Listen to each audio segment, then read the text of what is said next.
Sutra teratai yang menakjubkan. Bab 9. Peramalan bagi yang masih dalam tahap belajar dan yang telah melampaui tahap belajar. Shinfasyang Sutra Teratai, episode 1174. Melindungi dan menegakkan dharma benar dengan tekun melatih 4 dharma. Hendaknya melindungi dan menegakkan dharma benar agar dapat berdiam di dunia ini. Dengan adanya pengajaran, ada doktrin ajaran dan ada praktik, akan bisa mencapai tingkat kesucian. Membangkitkan ikrar untuk menyebarluaskan dharma benar karena ingin memberikan manfaat dan kebahagiaan pada masa pemutaran dharma mirip. Dalam melindungi dan menegakkan ajaran pada masa kemunduran dharma, semua makhluk hendaknya melatih 4 dharma. Melindungi dan menegakkan dharma benar adalah sangat penting. Dengan adanya dharma di dunia ini, seperti kita memiliki prinsip di dalam batin kita.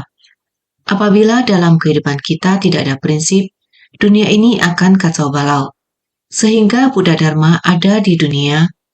Apabila Buddha Dharma ada di dunia akan melindungi prinsip dan menjadi panduan kehidupan untuk semua orang.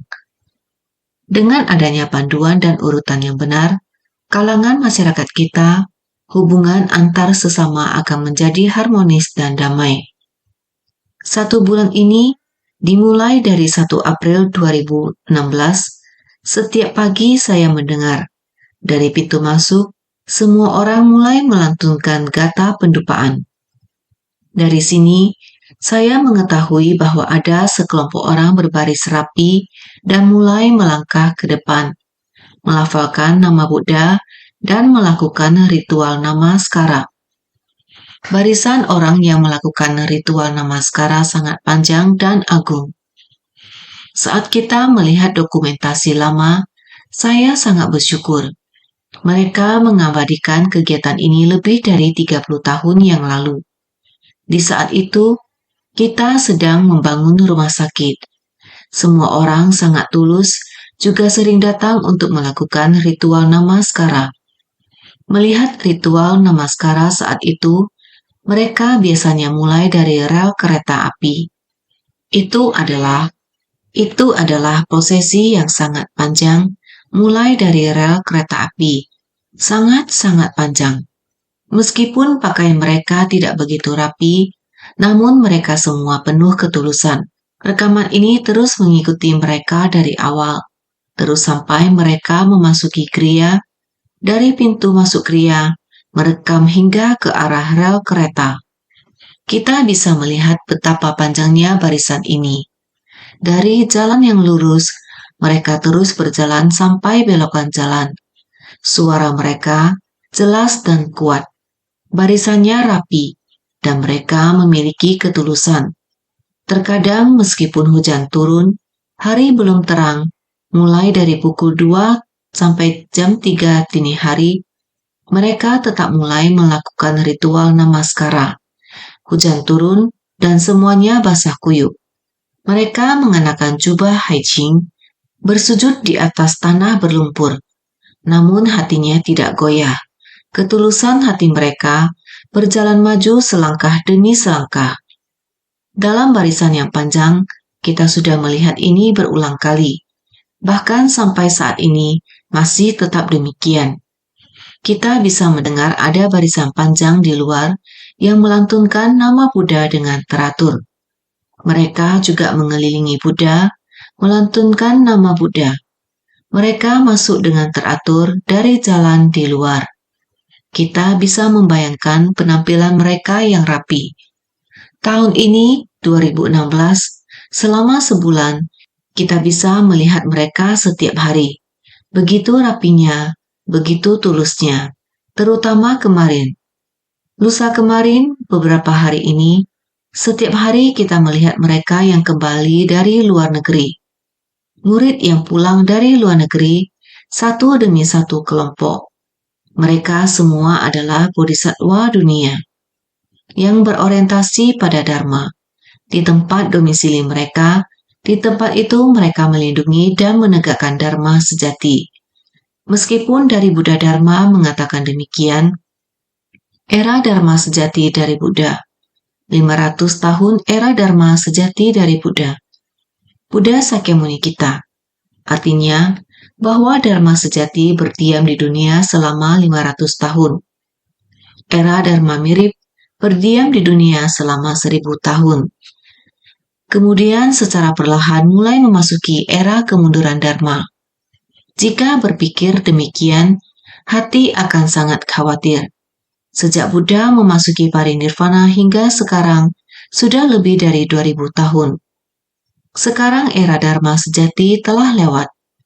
Era Dharma mirip juga telah lewat. Sekarang kita berada pada era kemunduran Dharma. Dari saat kita memasuki era kemunduran Dharma hingga sekarang, waktu begitu lama. Buddha Dharma telah berubah menjadi apa? Ketika Buddha berada di dunia, segala Dharma yang dibabarkan oleh Buddha, pencerahan Buddha terhadap prinsip sejati dari segala sesuatu di alam semesta.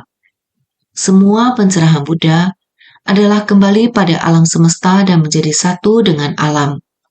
Benda yang berwujud di dunia yang dapat kita lihat semuanya adalah Dharma terkondisi. Semua hal yang terbentuk adalah perpaduan dari benda yang berwujud. Namun perpaduan dari benda yang terkondisi ini di dalamnya mengandung prinsip yang tak terhitung jumlahnya. Ada prinsip kebenaran di dalamnya, sehingga kebenaran sejati disebut sebagai Dharma tak terkondisi. Bukan yang dapat dikondisikan oleh manusia. Mereka pada dasarnya sudah ada sejak adanya langit dan bumi. Sejak masa tanpa awal, prinsip kebenaran sudah ada. Orang-orang sering berkata, hati Buddha dan para makhluk tiada bedanya. Sifat tercerahkan Buddha, sifat tercerahkan para makhluk, selamanya adalah setara. Selamanya selalu ada. Sifat tercerahkan Buddha dan para makhluk, perbedaannya hanya pada sifat tercerahkan Buddha. Telah menjadi satu dengan alam semesta. Jadi semua esensi alam semesta telah menjadi satu dengan sifat tercerahkan Buddha. Ini disebut pencerahan. Di dunia, tiada hal yang dia tidak tahu, tiada prinsip yang dia tidak pahami. Ini adalah pencerahan Sang Buddha, Dharma yang dibabarkan Sang Buddha setelah mencapai pencerahan. Kita para makhluk, bagaimana baru dapat memahami kondisi batin Sang Buddha? Ketika menyadari semua prinsip kebenaran yang ada di alam semesta, kondisi batin Sang Buddha adalah seperti itu. Kita sebagai manusia awam, bagaimana baru dapat menerima sifat hakiki Buddha yang tercerahkan? Sang Buddha mempertimbangkan lebih baik menggunakan ajaran yang paling dasar, Dharma yang dapat diterima oleh manusia untuk mencerahkan setiap orang. Sudah sering disampaikan, itu adalah 4 kebenaran mulia. Menderita, benar-benar menderita. Penderitaan tanpa batas. Di dunia ini terdapat penderitaan akibat fase terbentuk, bertahan, rusak, dan hancur. Segala sesuatu di dunia, meskipun berbicara tentang kapan terbentuknya bumi, ini juga kita tidak tahu. Namun Sang Buddha mengatakan, terbentuk memiliki sumber permulaannya, tetapi bertahan ada di dalam kehidupan manusia, juga ada di alam semesta ini. Bagian kecil dari alam semesta, tempat itu disebut bumi. Bagian kecil yang dinamakan bumi ini, dan begitu banyak yang terkandung di dalamnya. Gunung, sungai, dan daratan menyimpan prinsip kebenaran yang tak terhingga di dalamnya. Apakah gunung, sungai, dan daratan memiliki jiwa? Ya, tentu saja ada. Yakni adalah prinsipnya, prinsip kebenaran. Daratan memiliki prinsipnya sendiri. Gunung juga memiliki prinsipnya sendiri. Lihatlah teknologi yang begitu maju. Kita dapat menghayati prinsipnya satu persatu. Ada banyak hal. Ada banyak unsur mineral yang tersembunyi di dalam pegunungan. Umat manusia itu cerdas. Kecerdasan ini adalah cabang dari sifat tercerahkan. Sebenarnya, karena memiliki sifat tercerahkan itu, namun sifat tercerahkan terus dipengaruhi oleh nafsu keinginan sehingga menutupinya. Nafsu keinginan, keserakahan, kebencian, dan kebodohan. Kita ingin mendapatkan apa yang kita ketahui. Ketika ingin mendapatkan, maka akan merusak. Semakin banyak kita merusak, semakin banyak yang akan kita ketahui. Maka kehidupan kita di atas muka bumi ini, semenjak adanya nafsu keinginan dari umat manusia, maka mulailah terus merusak bumi. Jadi akhirnya akan berubah menjadi seperti apa? Rusak kemudian musnah. Di Dharma Buddha membicarakan mengenai saat sekarang. Di dalam 4 kalpa ada waktu terbentuk. Kalpa adalah waktu. Ada waktu terbentuk, ada waktu bertahan, ada waktu rusak, ada waktu musnah. Kita sekarang sebenarnya ada di kalpa apa? Di dalam waktu yang manakah? Berada di waktu kalpa kerusakan, siapa yang merusaknya? Manusia yang merusaknya. Manusia tinggal di bumi membutuhkan udara dari ruangan besar ini dan paparan sinar matahari. Udara memberikan pasokan kepada kita, tapi kita manusia mempunyai nafsu keinginan.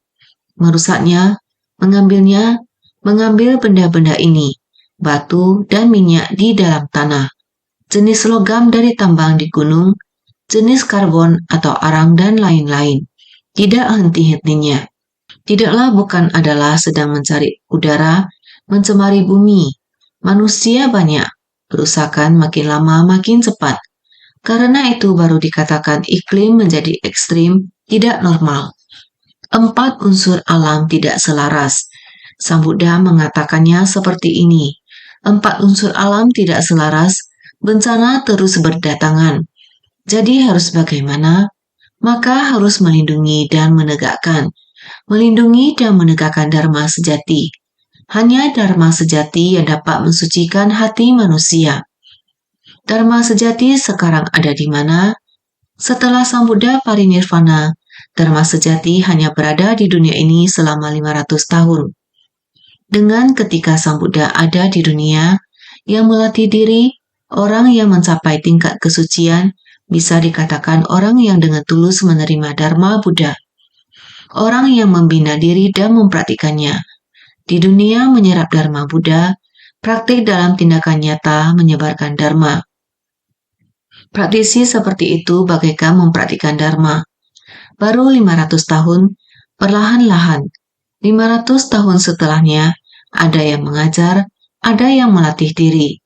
Tapi orang yang mencapai tingkat kesucian sudah tidak ada lagi. Perlahan-lahan tidak ada lagi. Kenapa demikian? Sebab masih ada wujud penampilan dari ajaran. Juga masih ada wujud penampilan seorang praktisi. Namun semua ini hanyalah sebuah tampilan.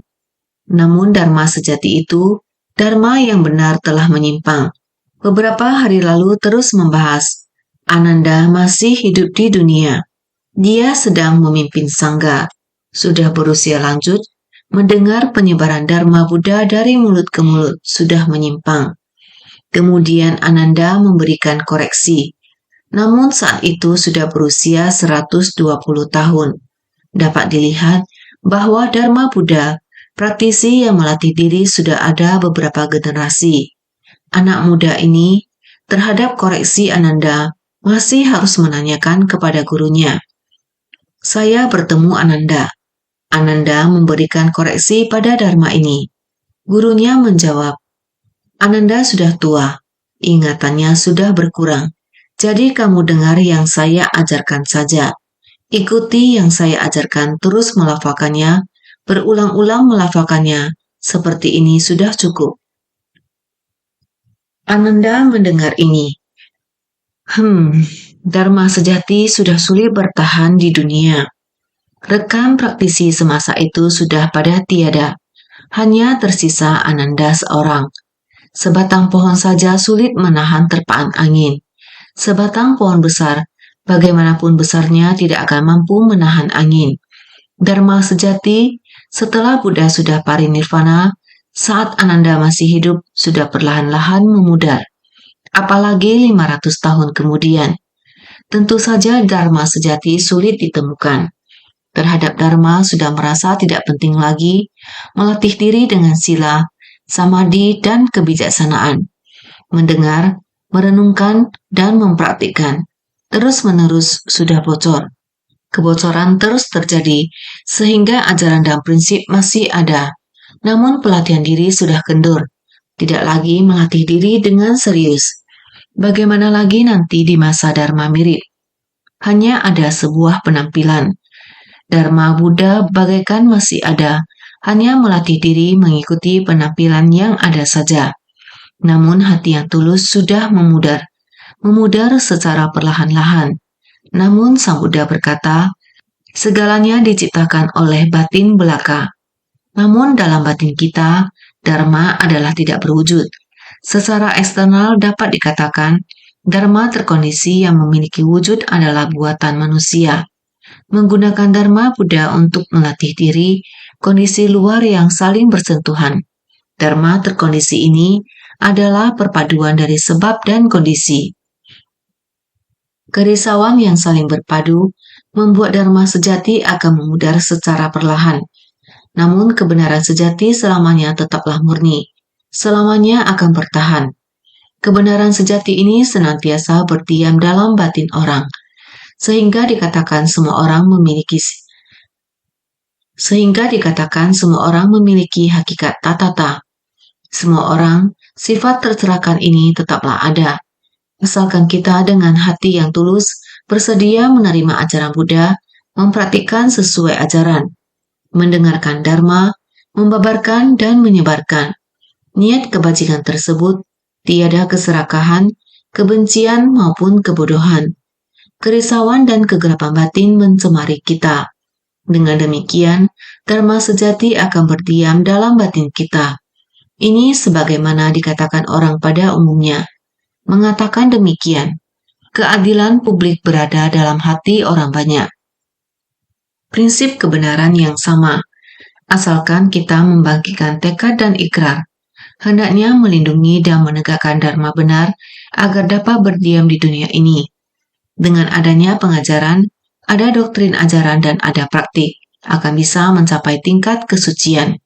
Melatih diri dengan sungguh-sungguh, kita juga sama akan memperoleh buah pencapaian. Saat ini, bukankah kita mengatakan sutra teratai dalam bab peramalan kepada yang masih belajar dan yang sudah melampaui tahap belajar? Asalkan niat pikiran kita ini masih ada, seperti ini mempraktikkan mengikuti ajaran. Prinsip kebenaran ini kita jalankan seperti ini, berjalan di jalan pencerahan yang besar dan lurus, berjalan ke arah depan. Di dunia, hal baik dan orang baik sangat banyak. Melakukan hal baik ini, orang baik terus melakukan kebajikan. Inilah yang dimaksud dengan prinsip kebenaran. Jangan melupakan kewajiban sebagai orang yang baik. Seperti ini, secara perlahan, prinsip kebenaran dari melatih diri ini, niat kebajikan selalu berada dalam batin. Kemarin ada seorang tamu yang sangat istimewa, yaitu dari Gedung Putih Amerika Serikat. Presiden Obama secara khusus mengutus seorang direktur urusan keagamaan, David Mayer. Kemarin ia datang ke Hualien. Ia adalah umat Kristiani. Di sana berdiskusi dengan saya. Merasa sangat sedih terhadap batin manusia sekarang. Juga sangat sedih dengan semakin banyak bencana. Maksud pembicaraannya adalah ingin mengetahui mengapa manusia bisa memiliki kondisi hati yang demikian. Saya memberitahunya tentang Insan Suci. Ia begitu memuji Insan Suci. Dia juga sudah mengunjungi depo pelestarian lingkungan kita. Di sana melihat begitu banyak orang tua yang mengerjakan pelestarian lingkungan. Mereka semua mengerjakannya dengan sangat gembira. Setelah melihat Insan Suci, dia mengatakan bahwa dia sudah paham. Awalnya jika berada di PBB, karena ia adalah direktur urusan keagamaan, sehingga ia bisa mengikuti konferensi yang dihadiri juga oleh Suci. Walaupun tergugah, tetapi ia masih belum memahami sepenuhnya. Setelah datang ke Taiwan, dia baru bisa lebih memahami.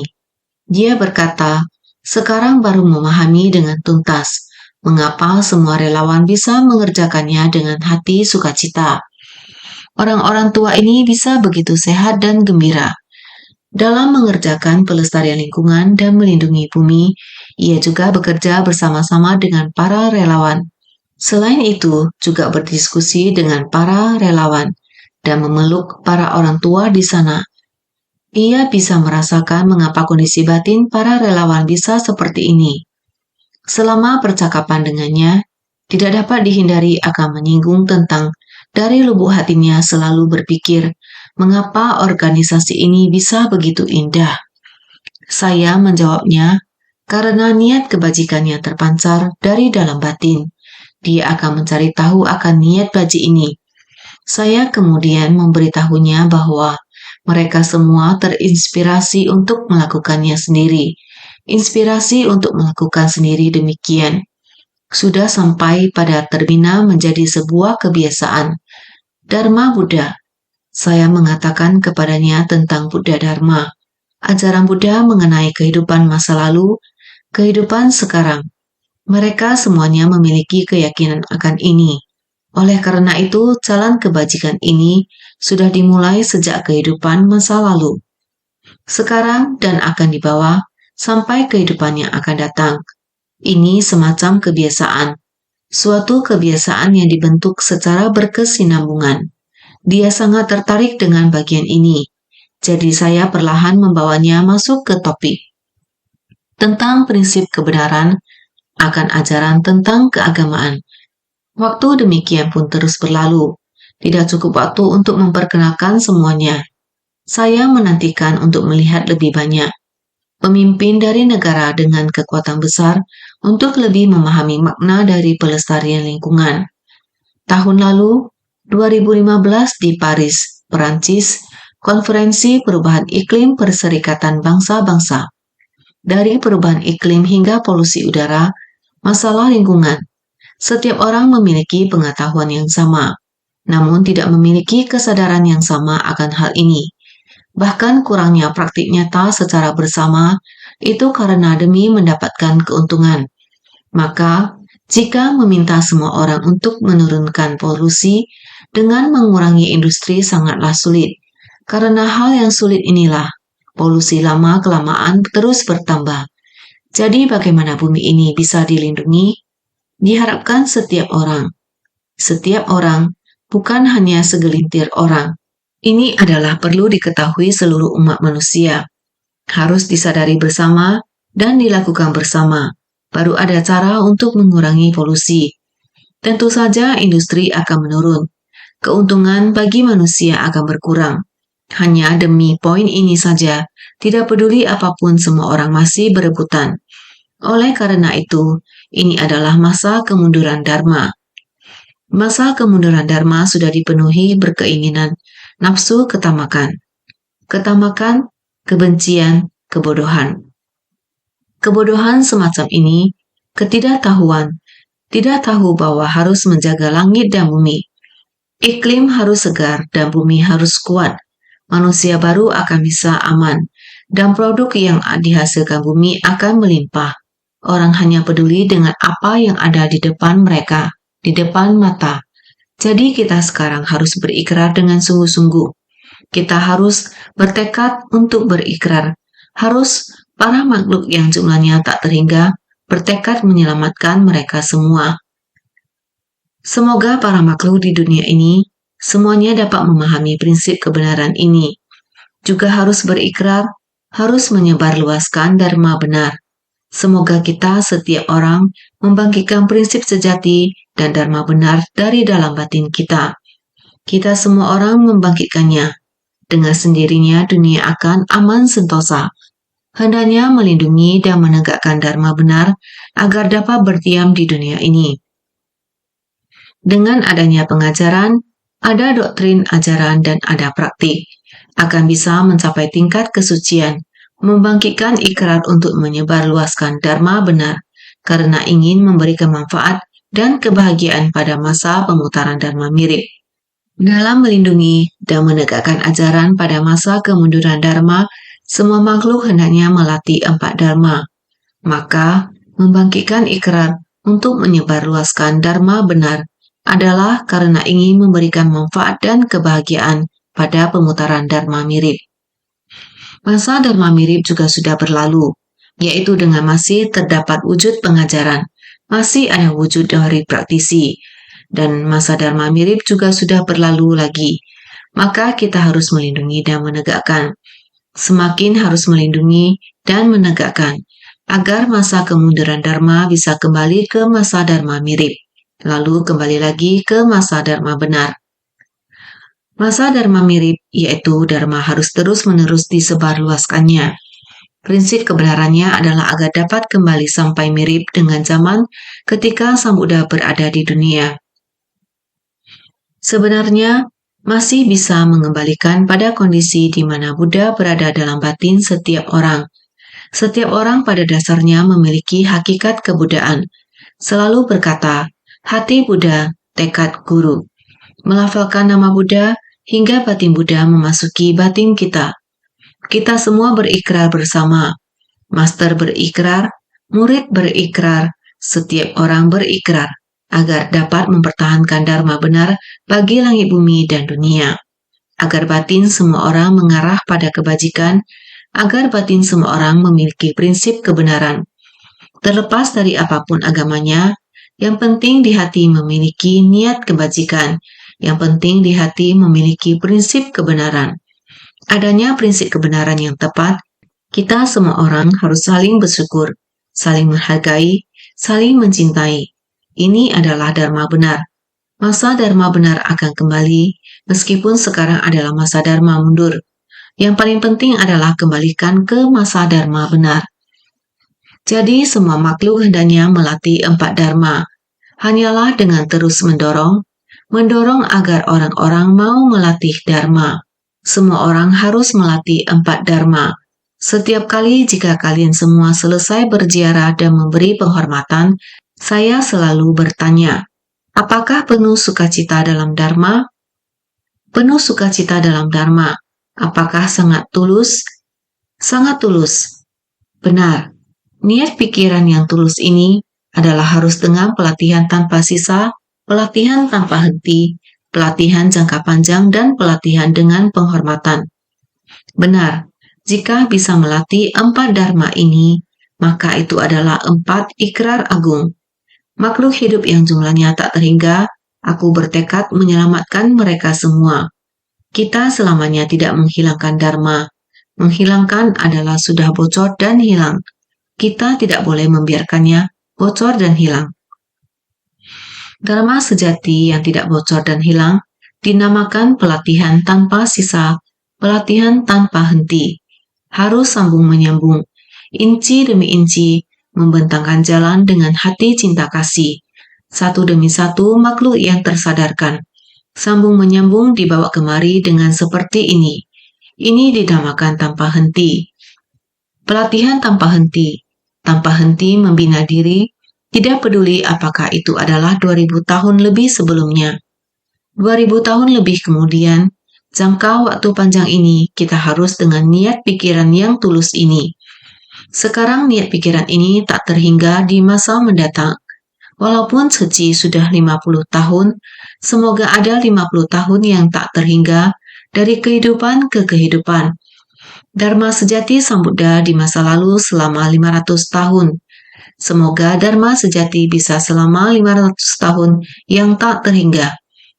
Dharma sejati berdiam selamanya di dunia, harus bergantung pada kita saling menghormati, tanpa membedakan agama, tanpa membedakan suku, tanpa membedakan bangsa. Di antara kita harus ada pelatihan dengan penghormatan. Ini adalah Ceci, membuat ajaran Buddha dipraktikkan secara nyata dalam kehidupan. 4 Dharma ini juga merupakan salah satu metode ajaran Sang Buddha, sehingga bisa dikatakan kita harus sangat bersungguh hati. Saya melihat begitu banyak orang pagi ini datang melalui 3 jalur, satu dari jalur besar, satu dari jalur ritual namaskara, satu lagi dari arah kebun kita, kebun sayur kita di Kriya. Setiap rombongan yang sangat panjang melambangkan sila, samadhi, dan kebijaksanaan. Setiap orang harus mencegah kesalahan dan menghentikan kejahatan. Dengan sebersih niat ini yang artinya menegakkan sila, setiap orang harus fokus dan berdiam dalam sebersih niat ini yang merupakan niat kebajikan. Ketika setiap orang terbebas dari pikiran bercabang-cabang, maka dengan sendirinya kita akan terbebas dari keserakahan, kebencian, dan ketidaktahuan. Pikiran delusi ini tidak akan muncul, sehingga kita dapat mempertahankan kebijaksanaan kita. Ini yang disebut sebagai sila, samadhi, dan kebijaksanaan. Tanpa kebocoran dan tanpa sisa, kita juga harus mendengarkan, merenungkan, dan mempraktikkan. Banyak orang mendengarkan Dharma, berharap setelah mendengarkannya, kita harus merenungkannya. Jika masuk akal, maka kita harus mempraktikannya ajaran ini. Kita harus mendengarkan, merenungkan, dan mempraktikannya. Saya berharap orang-orang harus selalu bersungguh hati dalam mempraktikkan sila, samadhi, dan kebijaksanaan. Mendengarkan, merenungkan, dan mempraktikkan. Setelah berbicara begitu lama tentang syair ini, mari kita melihat kembali bagian sutra kemarin. Negerinya murni, tanahnya terbuat dari lapis lazuli. Kalpanya bernama Manosna Sabda Higarcita. Panjang usia dari Buddha itu mencapai puluhan juta koti asamkaya kalpa yang tak terhingga. Sutra Teratai Bab 9, peramalan bagi yang masih dalam tahap belajar dan yang telah melampaui tahap belajar. Ini menggambarkan negeri Ananda saat dirinya mencapai kebudayaan di masa depan. Seperti yang kita bahas kemarin, bagian sutra berikutnya mengatakan, sekiranya terhadap puluhan juta koti asamkaya kalpa yang tak terhingga, ada orang yang ingin menghitung bilangannya, dia tidak akan mampu mengetahuinya. Dharma sejati akan berdiam di dunia selama 2 kali lipat daripada panjang usianya. Dharma mirip akan berdiam di dunia selama 2 kali lipat daripada masa Dharma sejati. Sutra Teratai Bab 9, peramalan bagi yang masih dalam tahap belajar dan yang telah melampaui tahap belajar. Kita barusan juga mengatakan, waktu demikian terus berlalu. Setelah melewati waktu yang demikian lama, Ananda akan mencapai kebudayaan. Umurnya sangat panjang, puluhan juta koti kalpa, dan ketika itu masa Dharma benar bertahan di dunia akan sangat lama. Waktu yang sangat panjang hingga sulit untuk dihitung. Kalpa disebut juga kalpa, bahasa Sanskerta. Kalpa artinya sangat panjang, mulai dari usia 10 tahun, setiap 100 tahun bertambah 1 tahun. 100 tahun lagi bertambah 1 tahun, hingga usia kehidupan manusia mencapai 84.000 tahun. Kemudian dari usia 84.000 tahun, seperti demikian. Setiap 100 tahun usia kehidupan berkurang 1 tahun. Usia kehidupan manusia berkurang sampai menjadi 10 tahun. Semakin pendek umur, karena kekuatan karma para makhluk semakin berat. Hingga 3 bencana besar dan 3 bencana kecil sering terjadi, sampai terjadi perang besar di dunia. Batin manusia sudah menjadi tidak damai, sampai 3 bencana besar, yakni air, api, dan angin menyapu seluruh bumi. Ini adalah saat karma para makhluk paling berat. Oleh karena itu, semakin berat karma, semakin pendek umur seseorang. Jadi, sulit untuk menghitung jumlahnya. Sekiranya terhadap puluhan juta koti asamkaya kalpa yang tak terhingga, ada orang yang ingin menghitung bilangannya, dia tidak akan mampu mengetahuinya. Sekalipun melewati puluhan juta koti asamkaya kalpa yang tak terhingga ini, tetap saja sulit untuk menghitung jumlah kalpanya. Panjang usia dari Buddha adalah sangat panjang, bukan sesuatu yang bisa diketahui oleh batin dari makhluk awam. Usianya panjang sekali, sehingga tidak terukur lagi. Jumlah kalpanya sangat panjang. 1 kali penambahan, 1 kali pengurangan, disebut 1 kalpa kecil. 20 kalpa kecil adalah 1 kalpa sedang. 4 kalpa sedang disebut 1 kalpa besar. 80 kalpa kecil barulah 1 kalpa besar. Maka apakah waktunya sangat panjang? Sangat panjang. Ini bukan dengan cara berhitung untuk bisa mendapatkan angka tersebut. Ini tidak dapat dihitung. Panjang usia ini, usia Ananda sangatlah panjang. Usia mencapai kebudayaan di masa mendatang tidak dapat terhitung lagi. Makhluk Maha Suci telah terbebas dari samsara dan tiba pada jalan kebenaran yang abadi. Sekalipun melewati kalpa dari kelipatan demi kelipatan, tetap saja belum mencapai batas dari kalpanya ini. Itu seperti kalpa sebanyak butiran debu, kita tidak mampu menghitung jumlahnya. Ini adalah makhluk Maha Suci telah terbebas dari samsara. Ananda adalah makhluk Maha Suci telah terbebas dari samsara. Kembali ke prinsip kebenaran adalah abadi. Makhluk Maha Suci, batin berada dalam prinsip kebenaran. Prinsip kebenaran adalah abadi, maka waktu tidak dapat dihitung, karena telah terbebas dari samsara, sehingga tiba pada jalan kebenaran yang abadi. Jalan itu adalah abadi, prinsip kebenaran abadi. Kelipatan demi kelipatan lagi, melewati kalpa sebanyak butiran debu, makin tak terhitung lagi. Inilah istilah ajaran Buddha, hendak dikatakan waktu panjang, benar-benar panjang sampai tidak bisa terhitung lagi. Sehingga Dharma sejati akan berdiam di dunia selama 2 kali lipat daripada panjang usianya. Dharma mirip akan berdiam di dunia selama 2 kali lipat daripada masa Dharma sejati. Lebih panjang lagi, Dharma sejati akan berdiam di dunia selama 2 kali lipat daripada panjang usianya. Dharma mirip akan berdiam di dunia selama 2 kali lipat daripada masa Dharma sejati. Dharma sejati akan bertahan selama 2 kali lipat daripada panjang usianya. Dharma mirip akan bertahan lebih lama selama 4 kali lipat daripada panjang usianya.